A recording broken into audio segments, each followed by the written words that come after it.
Hi everyone, this is Sumay from Tulip here today, and I'm here to walk you through our new temperature and humidity sensor unit tests application. This application is intended to allow you to test and see whether your temperature and humidity sensors are connected as intended and are functioning correctly and providing the correct output. This application supports phidgets temperature and humidity sensors as well as lascar temperature and humidity sensors.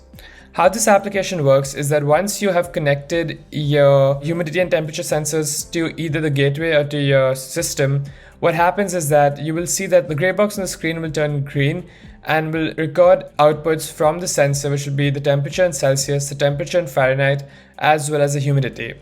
This application is intended to allow you to test and see whether you are able to use your device as intended, and it also has a help button at the bottom left which directs you to correct support articles in order to help you with setup and any troubleshooting that you might come across.